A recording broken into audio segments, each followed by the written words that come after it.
What is the one thing you could do to reduce your taxes in 2024 if you're still working? Hello, everyone. Welcome back to the Financial Side of Life. I'm Angie Furbotten-LaRosee. Today is April 17th, 2024. So 2023 tax season is now officially behind us, unless you filed an extension, of course, which is not an extension to pay, I'll remind you. In today's video, I'm going to walk you through a few examples, and show you the actual numbers on how much you could save on your tax bill in 2024 by doing this one thing. Let's dive right in. We're going to be taking a look at a married couple, Bo and Jo Banksworth, who are married and going to be filing married jointly in 2024. Together, their combined income, their gross income is $276,000. Jo is making $148,000. Bo is making $128,000. And you can see that here, $276,000 is their combined income.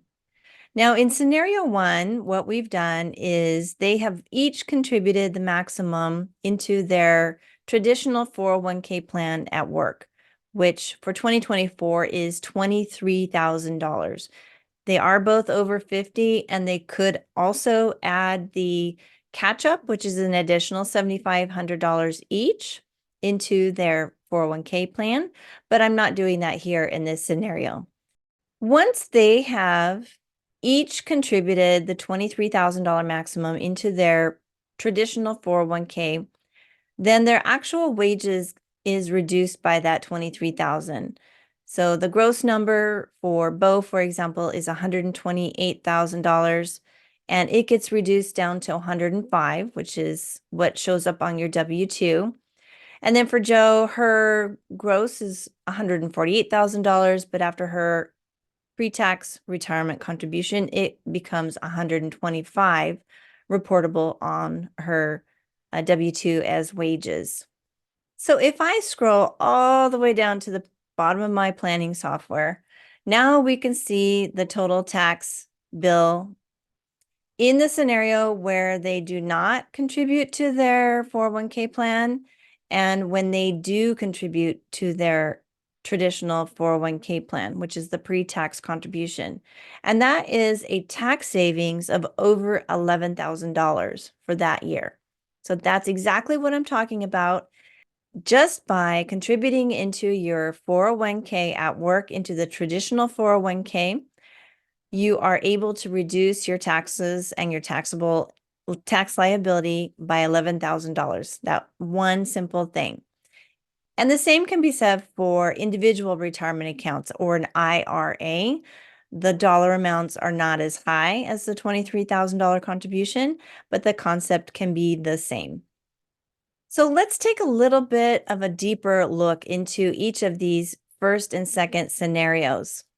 This is the scenario where they did contribute $46,000 between them into their pre-tax retirement accounts.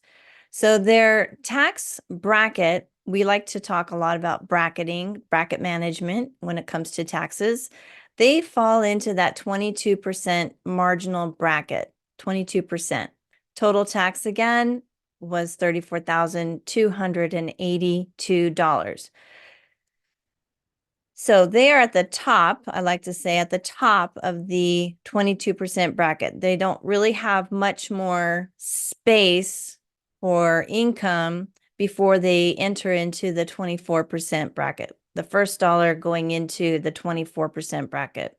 Another thing to note is that because of their income, they also would be subject to higher Medicare premiums in 2 years based on this year's tax return, this year's income, 2024.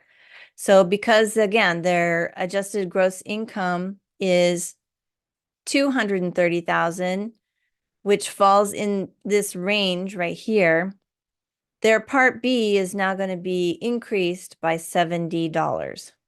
And in this scenario, Bo will be turning 65 next year. And so this will affect him in 2026. So now let's take a look at the scenario where they did no pre-tax 401k contributions. They're actually not in the 22% bracket any longer. They're in the 24% bracket. Their average rate is 16.5%, and their effective is 18. So a little bit, these numbers are higher than in the scenario where they did contribute. You can see here 22, 14, 24 bracket, and 18. So they're squarely in the middle of the 24% bracket. If we scroll down, not only is their tax liability higher, but the impact to future Medicare premiums is now increased not by that $70 a month, it's gone up to $175 a month. So their income has made their Medicare premiums even more expensive starting in 2026 for that year. So to summarize, the difference between the two situations where we contributed to a pre-tax retirement account and did not contribute to a pre-tax retirement account, the contribution was $46,000 in total.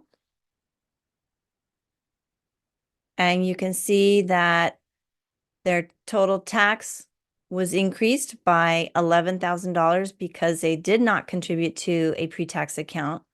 Their tax bracket was increased from 22 to 24%, and their effective rate as well. But the big thing to know is that you become now $11,269,000 poor as a result. Your tax liability for that year will be increased by $11,269. Okay, now moving on and looking at another situation, a different scenario. Let's just say that now we have Jo. Jo is single, and this could have happened after divorce or death of Bo, where she might find herself as a single person. She decided to change jobs, downsize a little bit, maybe as she glide paths into semi-retirement, taking on a new job and a little bit less income. Her new employer does not offer a workplace retirement account, so she has decided to save into an IRA for herself.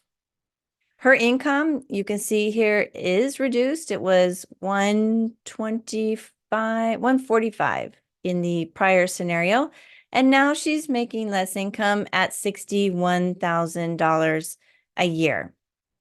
So my question or my thought is it as advantageous in this situation for her to save into a traditional IRA or into a Roth IRA? And we could ask this question a lot, which makes more sense. So let's walk through this one a little bit as well. So again, her annual income is $61,000. In this scenario, she has contributed to a deductible IRA, a traditional IRA, the full amount for 2024, which is $7,000. And that thereby reduces her income down to $54,000.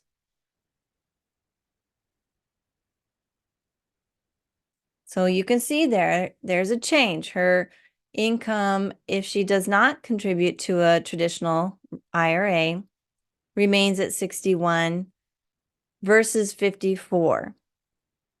So what does that do to her tax bracket, and what does that actually do to her tax bill? Let's take a look.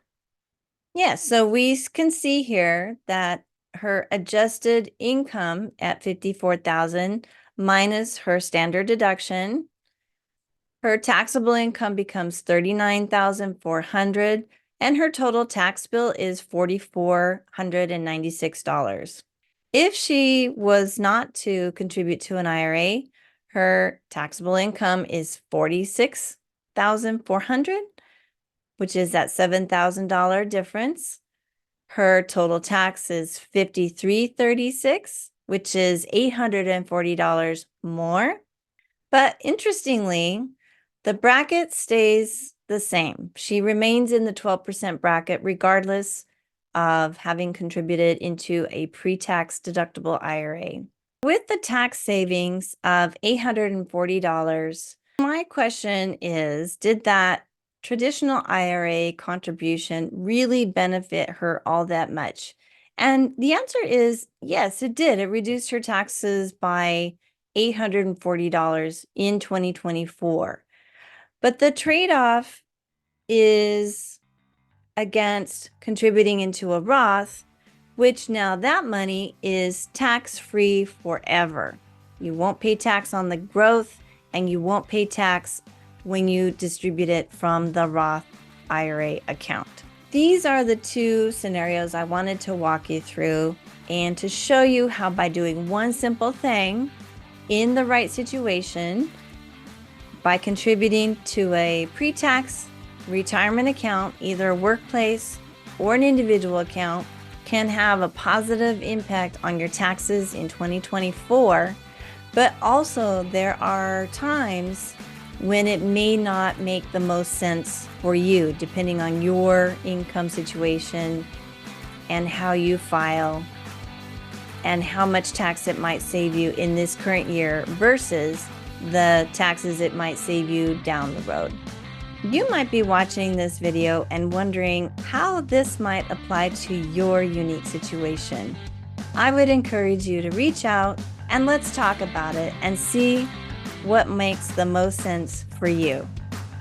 All right, that's my tax tip for 2024, the one thing you can do to save on taxes. Until the next time, thanks for watching.